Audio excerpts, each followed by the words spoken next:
that's one of the features of how your discipline works, and really many disciplines. And I actually was going through my library, the advantage of being home, and I got my library, so I had this old issue, the 1989 issue of Architectural Design, and it happens to have a report on a competition for the Kansai International Airport, Japan. Kansai International Airport. And it's for 15 leading international Japanese architects, and they just present the entries of Foster, Schumi, Pele, Cobb, and Ungers, and the winning garden airport concept of Renzo Piano. So this is a pretty good competition. And the thing to note is that, so why did, how did Piano beat Foster and, Schumi and the likes of that? I mean, this is pretty good competition. And he had a particular concept, and it was the idea of this a garden airport. And this is, addressing the situation of this Kansai on an artificial island. We made something about it. But this is what we want. See, that he generated a winning idea, and the key thing is to think that part of that design is not just all the physical material and the skill and the craft of architecture proper, but there's how do you get an idea? That's just as much a part of your field, any field. Invention is very much part of your field. And also when Mark and I were talking about this project, he had sent me some syllabi and so forth, and I noted that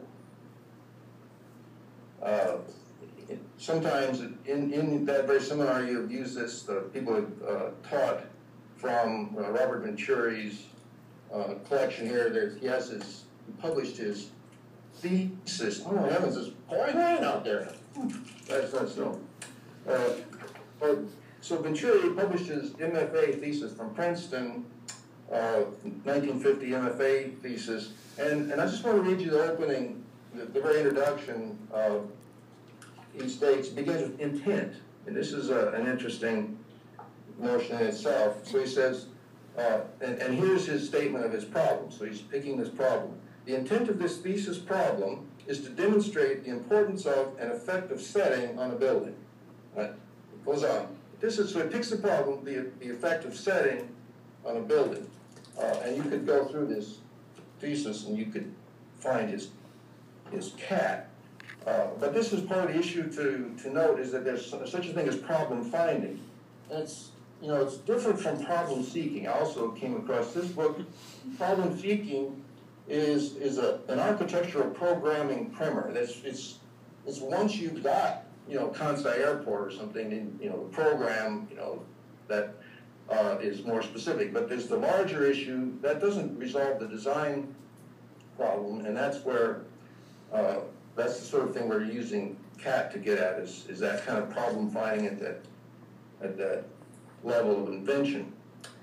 So I want to say a little bit more about that problem finding in this heuretic context. So as you know, from the vanguard arts is very important for apparatus theory.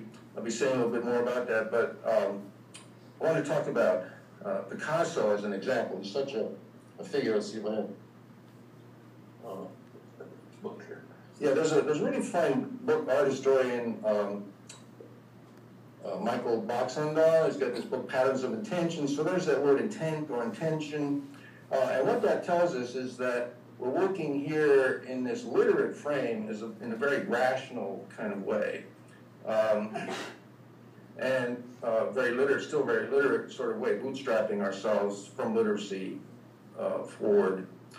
And so Boxendahl sort of used a cognitive, very problem-solution approach to understand the making or production of art, or he's also got a chapter on making a bridge, and in the same sort of way as a rational action. He takes Picasso as a case study, and specifically takes Portrait of Kahnweiler, Picasso's work of analytical cubism. I'm going to show you, and actually I'm not going to show you the Portrait of Kahnweiler, I'm going to show you my high school diploma, which I found when I was looking for that, but it would be to insult you to show you Kahnweiler, so I'll show you this my high school diploma. But the structure of Boxendaal's account of Picasso's creative process, he's not claiming that Picasso, in the making of and discovery and development of analytical cubism, actually went through this kind of rational process, and in fact he bases his account of the rational process on Conlader himself wrote a book. Conlader was Picasso's dealer, and he wrote a book about analytical cubism and gave this kind of retro engineering approach to explaining how Picasso invented a particular thing that he did.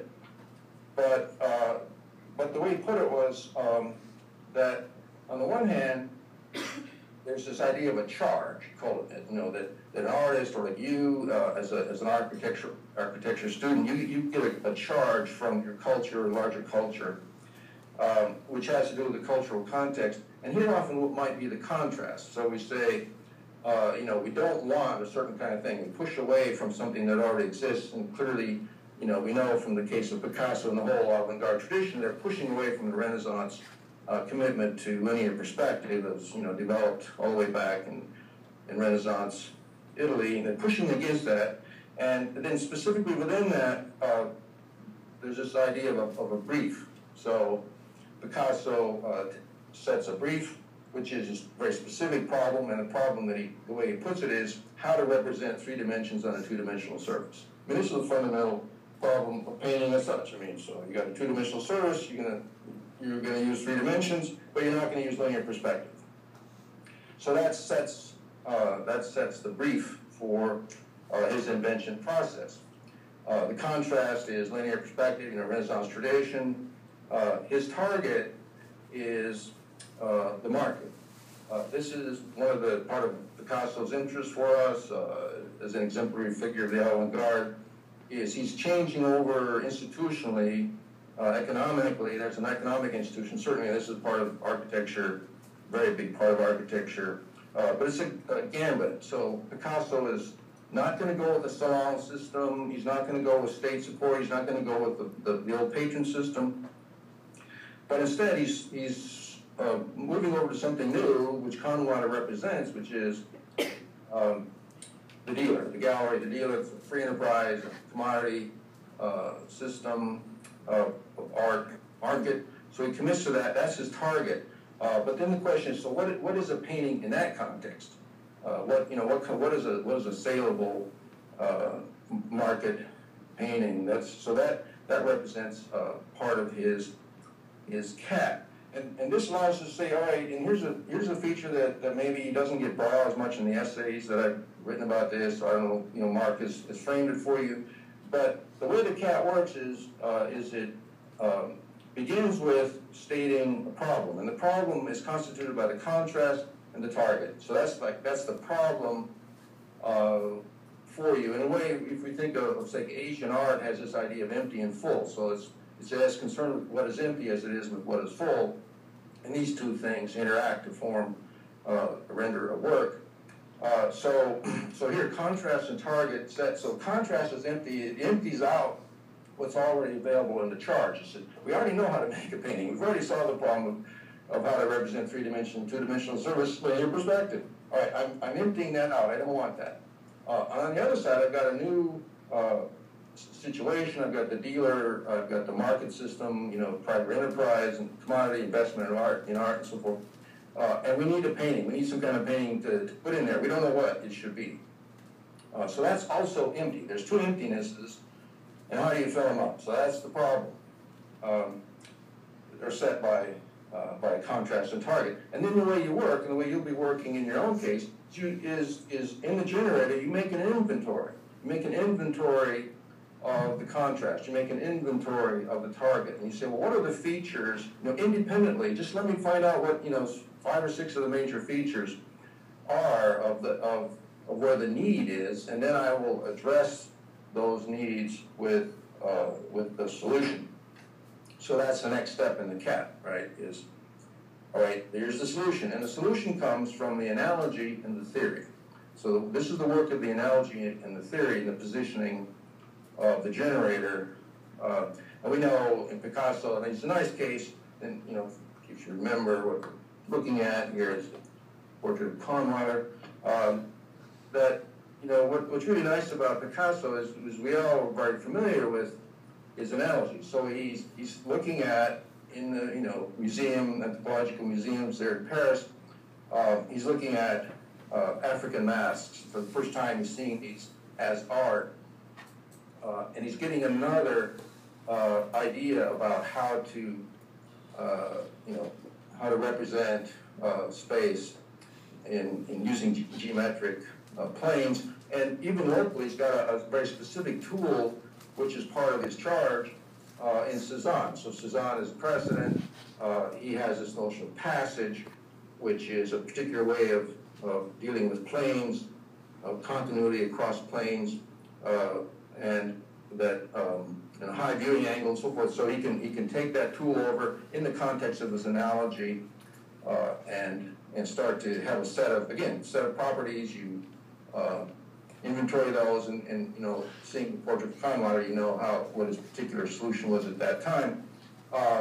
Then the other part of the full is from the theories from Apollinaire. So Apollinaire is a very good friend of Picasso's. They're talking all the time up in Montmartre, and Apollinaire, himself a major poet, also a theorist, a journalist of popular culture. He invents the term cubism to name this new thing. He theorizes it, and so you've got a theoretical position there. Apollinaire synthesizes the ideas. So there's a nice cat with Picasso. You can look at it rationally, and as I said, our point of view is, all right, it's not, the claim is not, Conrad's claim was not, and Baxendaal's claim was not that Picasso literally worked out a cat, consulted Apollinaire and so forth, in the actual making process. And if you're Picasso, that's fine. You can do it intuitively. But the claim here about heuretics and the cat is it's a pedagogy. It's a learning device. It's helper wheels. It's part of, like we said, it's part of the discipline. You put it on and you generate an original problem and solution situation. That's what it's for. It's when you go out in the world, that it's kind of a ready, ready to hand, rule of thumb kind of thing. I think that's where you can use it. You can say, well, I'm gonna work my way methodologically to the same place Picasso perhaps arrived at intuitively. That's kind of the idea. That's what we're thinking about. So let's say a little bit more about heuretics then. And part of what we're saying is, how did I invent it? What's my invention? What's my cat? What generated heuretics? Why did I see that as useful? What problem was I working on? And that sort of genealogy can perhaps put all this in some perspective. So I was starting to teach at the University of Florida beginning 1972, and I was teaching history of theory. That's one of the things I was teaching here, and which is really theory. It's philosophy, history of philosophy. Theory is what we call philosophy when it's taught in every department other than philosophy itself, called theory. And part of the, what I was teaching was the discourse on method. I was focusing on the discourse on method as a mode, as a genre, which I would now say is like the tail of the cat. And the very first discourse on method is the Phaedrus. Plato's dialogue of Phaedrus. Plato's dates, born 428 BC, dies 347, and in that life he basically is credited with, if you're going to put the name of one person on the invention of philosophy, you'd say Plato. And philosophy is literacy. It's like putting literacy into a practice. So I was teaching these discourses on method, which are this way of literacy, in creating this method, a way to do things, metahodos, giving you a road, a way to work, and this is what we're saying is recommended for you with your thesis. So we're reading, St. Augustine, we're reading Machiavelli, Spinoza, Marx's Inti-Mer, Derrida, I mean, all these figures, and they're all addressing this way of method, of doing something, producing something, inventing, solving, introducing a new way of working. And it turns out they all have this little machine in them, I'm seeing, this little rhetorical generator.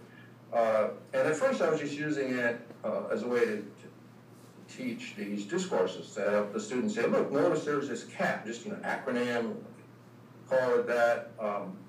They're all structured similarly. And the conclusion was not that there was a rhetorical form like the Poetics of Method that Aristotle had written, like he had written Poetics of Tragedy, and you could generate out of that, but just that rather that in the nature of method, that there inherently there are these communicational features that we're now calling contrast and target, analogy and theory and tail that are inherently there. It's like to have a method, you need these four things. It's like, so if you have a deck of cards, you need four suits. Four suits. Why are there four suits? Call it the little quadratool or something. But it's like that's there's something in the nature of our world, something like four amino acids and all this. I mean, you see this pattern repeating. So it's just kind of just a generating device that if you have these four, that's enough. Maybe you can get by on some shorthand, but having these four as to generate a kind of synthesis, they all meet in the middle. They emerge out of those four dimensions of forces, and they introduce this thought, this insight. So what was Plato's problem? We think of his contrast. He doesn't want this. He's emptying out, right? He doesn't want the oral apparatus. He doesn't want religion. He doesn't want Homer and his account of the gods as the fundamental educational medium of his society, because he's shifting over to a different apparatus, to this literate investment in reason in a material account of the world rather than a spiritual one. So his target is the academy. He founds this academy.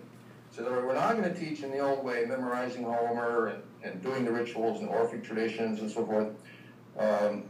We've got this academy, and we're going to now teach this other materialist, rational approach to understanding the cosmos. And we need, again, it's empty, right? We need a means, we need a device, we need a method, we need a way to communicate. We need to invent the practices of this new modality. So that's his school has got a need. So that's his contrast and target. And that's his problem. So then his solution is he looks around, he finds an analogy in medicine, diagnosis of bodily ills and ailments. And he says, wouldn't it be terrific if we had a similar thing for moral or value ills in our society, that people could reason about their own moral and ethical and political decision making in a way that would cure their misunderstandings, mistakes, and errors, the same way that we can diagnose and cure the body. So that's his analogy.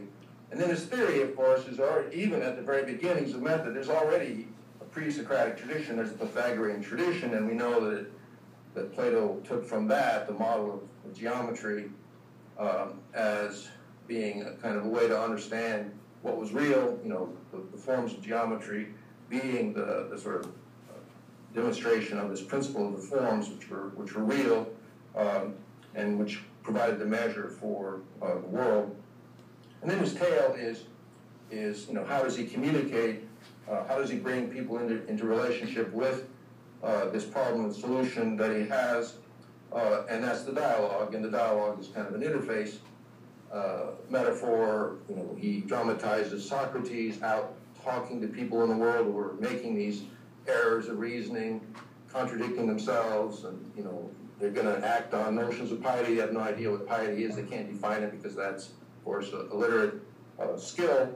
So the dialogue is how he delivers his brings people into connection with his new understanding of dialectic. So Plato, shows us how discourse works and shows us how heuretics work. And I found, like I said, that I could go through everybody, all the great discourses of method in the whole tradition, and they all had that cap. They were pushing away from something they wanted to do and didn't know how, found analogies, had prior theories. They all work that way. There's something inherent, something natural about it. You can take it out, you can extract it, and apply it as a generator. And this was sort of like, took me a while to figure this out. But I had this kind of eureka moment, and I'm teaching composition, writing, teaching in the morning, got a handbook. It's all Aristotle, still there 2,500 years later. If you want to write a thesis, in a traditional sense, make a claim, prove it with an argument. Aristotle invented that in Plato's Academy and in his own Lyceum, still in our handbooks, English department. I was teaching that, and then in the afternoon I was teaching film studies, and I'm going there and looking at movies, and I had this kind of, the Pluto Norman, and I was saying, well, what's the equivalent of Aristotle? What's the equivalent of, logic for audiovisual media? And my motto comes from Basho, the great Japanese poet, and he had said, the point is not to follow in the footsteps of the masters, but to seek what they sought. So you still want to invent, but you don't want to just like repeat. And this is one of the fundamental lessons of invention, and this is why you're asked in your thesis to compose an original thesis. You don't just go back to Venturi and ask the same question, or whomever.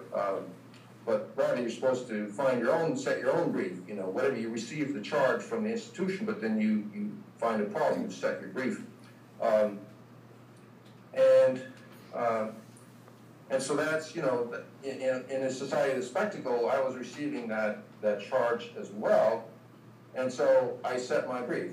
For me it was, all right, what is a digital metaphysics? Just dictates, I had a whole career ahead of me, why not spend it inventing an image metaphysics, digital metaphysics.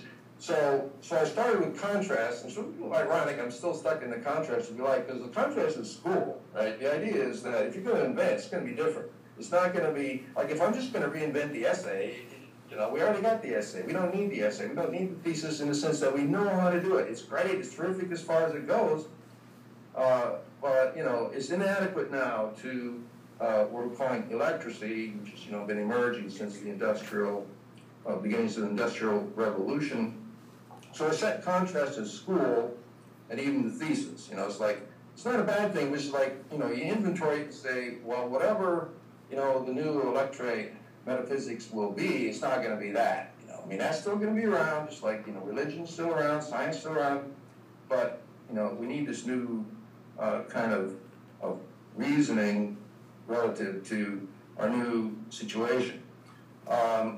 So my target is the internet. That's, originally it was like, well, just, video, television is where I started, because the internet didn't exist, not in any public way when I started working on this, but, move into that. And the thing to keep in mind about target with the internet is that it's not just a medium, a technology, but it's also an institution formation. And this is, a very important part of the factor. And the institution driving it now in the public realm is entertainment. So it's not school, it's not religion, it's entertainment. And that's an enormous world, global economic power.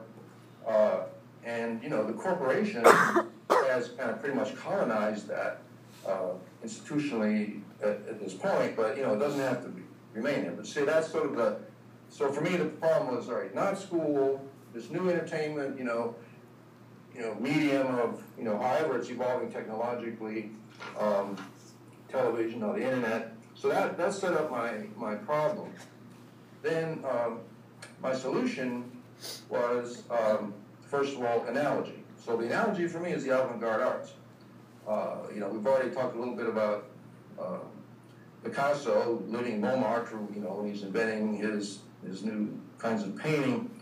But why the avant-garde arts? And then here's where you think about this by analogy, the way grammatology, history writing, that is my discipline frame, works. is that you take by analogy, so you say, well, when literacy was invented, you had Athens, and it's run, it's tribal, it's oral, it's organized by the Eleusinian mysteries, the Orphic religions, and Plato says, I don't want, he founds the academy. He opens a space. At first, it's just a grove. I mean, weather's pretty good in Athens. Just a grove. They hung out, gymnasium, they exercised and so on. He lectured there. Ultimately, became a side building and so on.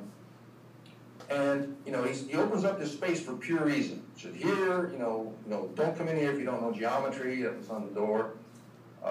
And they're going to work out the principles of reason and how that works. And I recognize by that analogy, so what would be the similar thing? And in Paris in the 19th century, you had the bourgeois revolution, French Revolution, American Revolution. Paris in the 19th century, Bohemia opens up.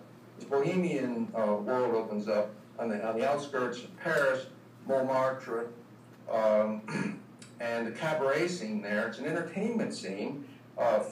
Featuring all the vices of entertainment, wine, women, and song, as they say, all cheap and available. People are attracted to that, and within the cabaret scene, the Chat Noir and all of that, emerged the avant-garde. I mean, that's where it starts. That's where it's invented, and so that's the sort of Paris.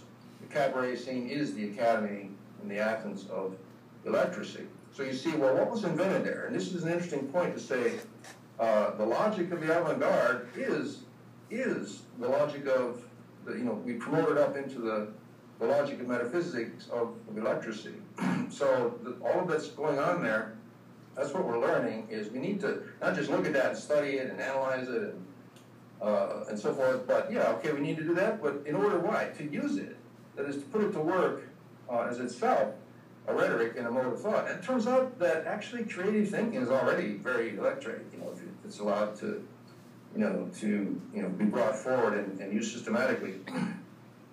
So we look at André Breton. I know that you've been looking at the avant-garde manifestos.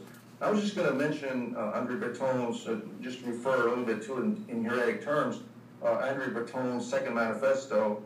And it's very like the first manifesto in many respects, and you've already looked at that, but just to say a couple of things about it. So Breton's problem, right? So his problem, he's got a contrast and a target. So his contrast is he's rejecting bourgeois civilization. His whole bourgeois society. I mean, this is the whole thing about the Bohemian move. It's like, the bourgeoisie, of course they're all sons and daughters of bourgeoisie, but this is like one of the paradoxes of the bourgeois revolution, part of, the industrial revolution in the 19th century is you're casting off, bourgeoisie is casting off, religion and the aristocracy and all these old powers, putting forward its own world, but its own world is very, very narrow, very, rationalist and, production-oriented and utilitarian and instrumental. And immediately it's unsatisfying. And so opening up within the middle of that, there's a kind of a split between, the proper middle-class life and then Bohemia, which is the site of the emergence of electracy. So he's rejecting that. He's rejecting realism, he's rejecting rationalism, he's journalism, that kind of, being tied to the immediacy of reality, but also the behaviors, family life and duty and all that. He just throws all that out. Épater le bourgeois. This is, shock them, scandalize them. That's a motivator, kind of negative motivator, and that's his contrast. So that means, so I can't do that, and I can't appeal to them, and I can't please them. I've got to do something else. The target really is a way of life. I mean, this is one of the things we want to think about. That in Bohemia is invented a way of life. It's a behavior. It's an attitude.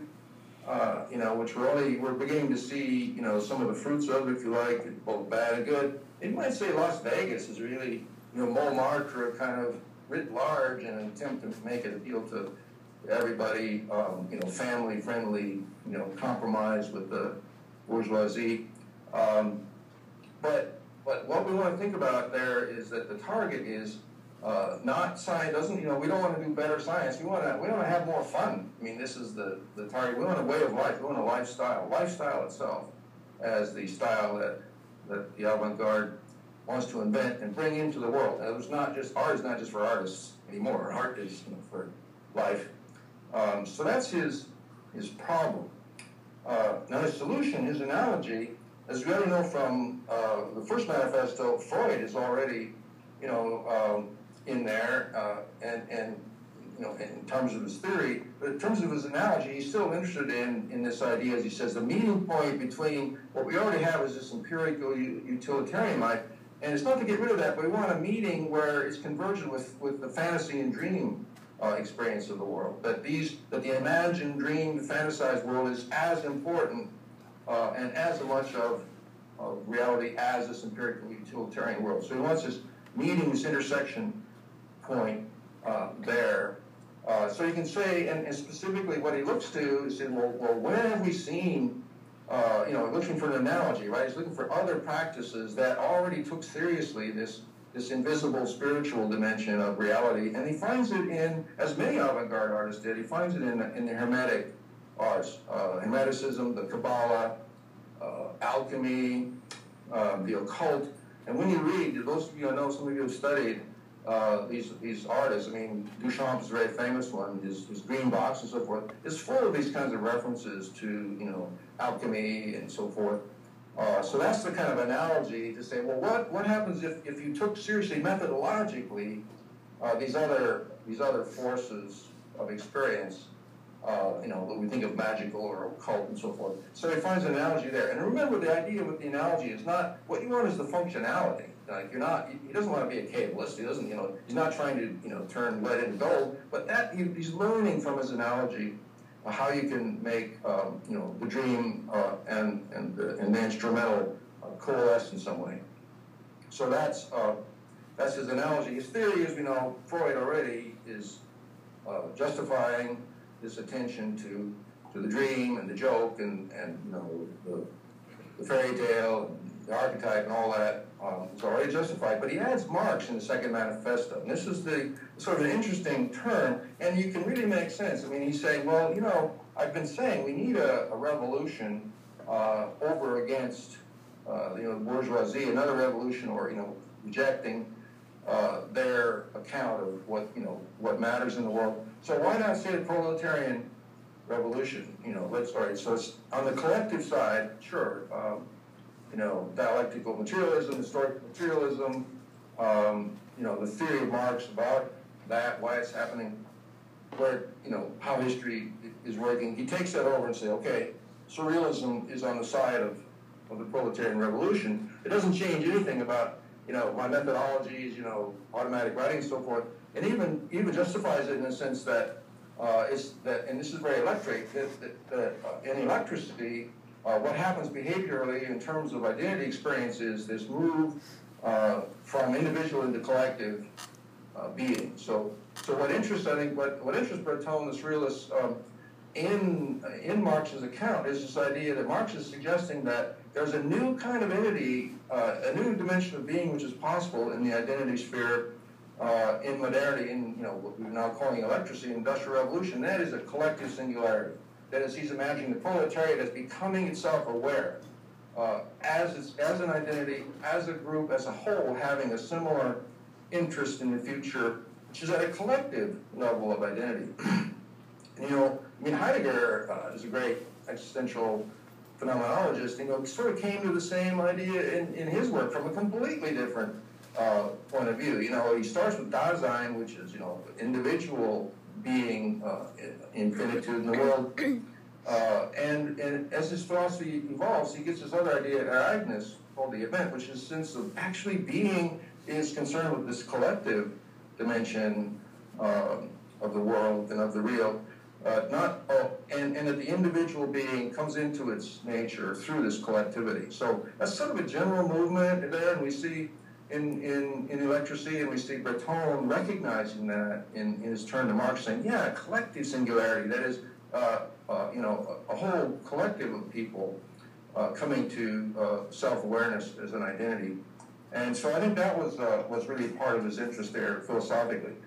So that's, we have his solution then is, like these hermetic arts as models of generating meaning.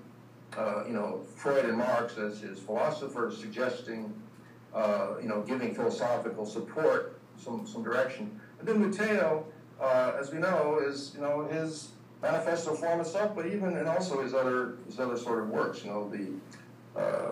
These objective chance and these other generated features is how he carries and puts into the world the sort of shock of recognition that will help people come into relationship with his new vision about this meaning of the dream and the instrumental. So when I was thinking about some of my work, I'm saying, all right, the avant-garde is my analogy. Like they've already invented this logic of electracy, and then my theory here we're approaching, the conclusion of my own heuretics. So for me, the theory then comes from post-structural philosophy, and that's where I'm getting my guidance. People like Derrida, of course, Gilles Deleuze, really all of them, Jacques Lacan. It's the French reading the Germans, reading the Greeks, the philosophical tradition. And I won't say too much about that now because I think we're going to sort of move towards that. Maybe by the third session we're going to have next 2 weeks. But let's just say a couple things. For one thing, what is revolutionary in this sense in Derrida's thought, for example, is that makes him so inventive, so relevant. I mean, of course, he wrote a book, Argumentation, one of his early books, which I read in graduate school. It's had a huge influence on me. I know it's influenced Marx as well.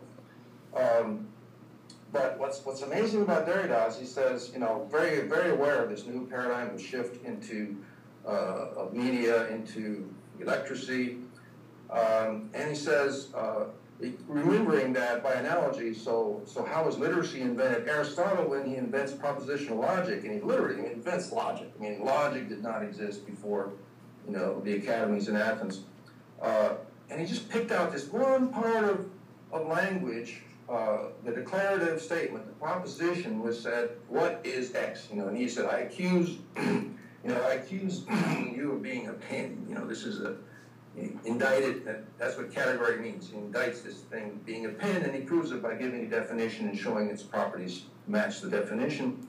He just picked that little part out of language that that's the only thing I'm worried about, because this is the part of language that can be determined to be true or false, and that's what literacy is about. The true or false, what can be determined to be true or false. Everything else is just fiction or whatever, get out of the way.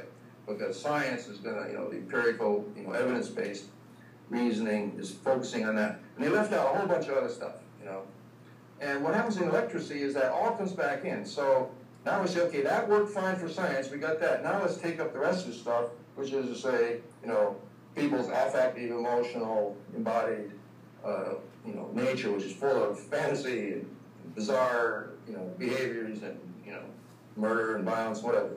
And Derrida says, all right, so my linguistics is not going to be, logical, certainly not going to be propositional logic. It's not going to be symbolic logic. It's not going to be anything to do with that kind of univocal, kind of reducing down to the absolutely true and false.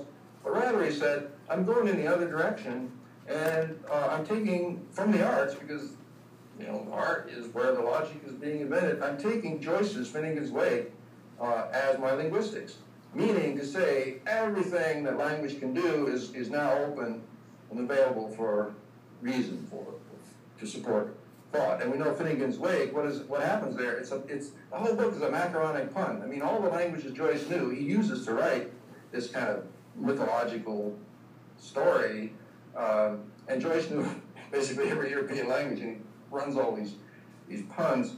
So that was, that was a very bold move on Derrida's part. He did some very, very bizarre things with it, which are quite profound and which are still just being absorbed. I mean, we don't see the full effects of that, really. The other thing to say about French post-structuralism that's central to heuretics to electracy, to my thinking, is this idea, from Jacques Lacan, from psychoanalysis, of jouissance, enjoyment. And, I think Mark has mentioned that, and I won't say too much more about that right now, just to say, but that notion is a very, very core of the coming metaphysics. So, we'll talk more about that. And so just to conclude then, to say, so there's this notion, what is the logical feature that we're working with, and I recommend as a generator, even within our literate frame, is the pun. The pun. This is, a joke, yes, but and a very low one at that. But, I was reminded in looking at Basho, and when Basho wrote about and described his own poetics, he used a pun. Japanese is full of puns, apparently, just given the nature of language. But any language is, and he had this little phrase to describe his poetics, and he said, and the translator says, well, it's amazing because this pun works in English too. But the way you put it would be, you learn about pining from the pine tree. Now, sometimes that's translated as you learn about the pine from the pine. It's kind of, okay, that's fine if you know what's going on. It's not that you look at the pine tree and learn about the pine tree. No, you learn about pining. You learn about the mood, the emotional experience of this kind of melancholic yearning from the pine tree. So the way that you configure the pine tree in a poem will evoke this feeling. Something very similar in Chinese, I understand. So you say, you learn about li, li, from li. The first li is value, you learn about value, ideal, li, from the other li, which is the plum tree. So again, it's that the pun tells you something, and so it'll leave you with a similar sort of macaronic pun to say, you learn about Paris, P-E-R-A-S, the Greek word for limit, from Paris, P-A-R-I-S. So you learn about Paris, you learn about limit in electricity from the city Paris, the invention of the avant-garde. So that's sort of where I am. That's how my own cat has gone. Now, what I haven't talked about is what's the inventory of each one of those things. I've referred to that, but more importantly, and here's what you're going to have to do, is when you generate your own cat, you're going to need to then not only generate the inventory individually, what's my contrast and target, the problem, what's my analogy theory for solution, but you're going to then, but the real instructions come when you put the intertext together. You take those four things, you've chosen them, those are your limits, I'm going to take Derrida, for example, and, not Marx or something. Take those limits, and then you synthesize it, and you find the intertext and say, where do they communicate with one another? Where's the pattern? Where's the overlap? What are they telling me to do? And literally receive instructions from the cat as to what to do experimentally. You try it. If you don't like it, you change your analogy or whatever to generate a new list. But what I can promise you is when you take those four things together and do the intertext, you will get a pretty interesting suggestion. So that's where we want to go, and I think, to me, what interests me as an outsider and a consultant here in the seminar is I'm very interested in wondering if you'll come up with a kind of thesis prep heuretics that is useful for you, but also generalizable, and to your peers, in coming years, that, hey, here is a thesis prep, heuretics. What is that? Here's our model, here's our relay. So, okay, so that's where we are, heuretics, the CATTt. So maybe there's time for questions at this point, or... There was absolutely perfect timing. I think you framed that so good. It's great. The idea is that they've had a sort of week to start thinking about a false thesis, as I've called it, borrowing from your Breton piece. And the invitation really is that they take this on, they give it a go, they have fun with it, they do it with lucidity, and hopefully, not glibly, but actually, each group tries to find a vigorous, adoption of CATTt from their varied backgrounds in each group. Have you done it as a group thing before? Have you done group cats, or are you always asking individual? Well, with the Florida Research Ensemble, in the Miami Virtue Project, and we did a group maestry, and that involved a group cat. But in my teaching, it's always been individual. It's always been. Then there's a kind of cumulative thing. Like right now, in the seminar we're working on right now, we're doing a cat to attempt to invent an electrate metaphysics. And so each, the students individually are responsible in their own blogs for generating a list of instructions, from each of the categories, from each part of the CATTt. But then there's this collective thing that happens by the sharing of the blogs in class. The bands, collaborate. Like they're assigned to groups like you're groups of 4 or even groups of 6, and each individual person does, all right.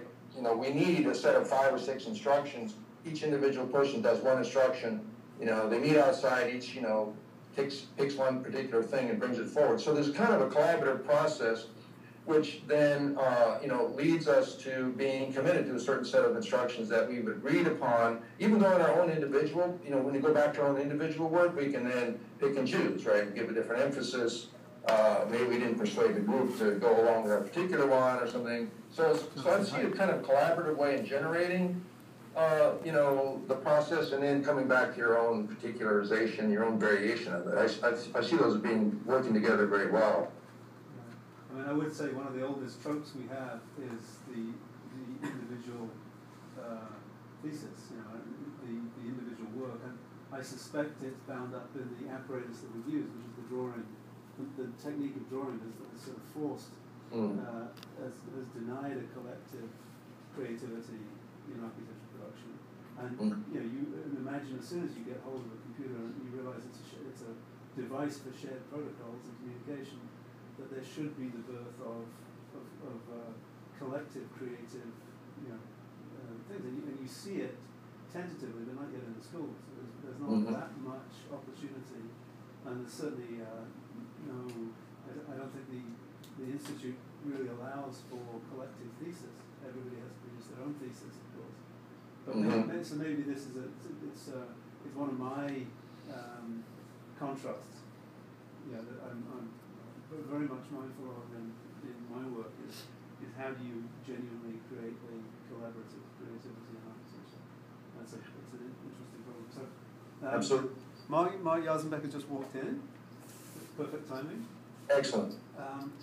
The notion of the pun is, what I take it from this whole presentation is really that you don't have to think your thesis, you can construct it. You can construct it through a logical process. And if you treat it as a pedagogical device rather than a kind of self-expression, then learning can be had in that. And even starting with something like a pun, which is done lucidly, can provide an unexpected vehicle by which you can then generate learning. And that's what I sort of recommend to them, is that it's taken on as a pedagogical exercise rather than as a sort of mode of self-expression. That's right. That's what a false thesis is, or the false novel, whatever that is. You generate it and see what it does. You receive from it this generative process, right? You're not worried about expression. You're worried about learning something, and then the product comes back, and then you can take it over in certain parts of it, expressed by means of it. But absolutely right, Mark.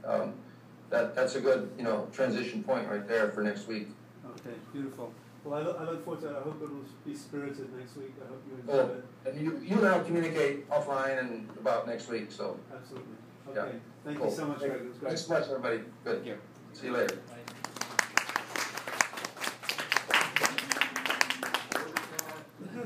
I won't cut off your applause. Here you go.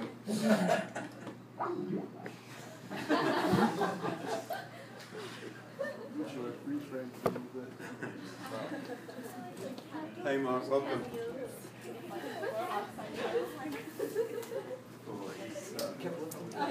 SMArchs here. Yes.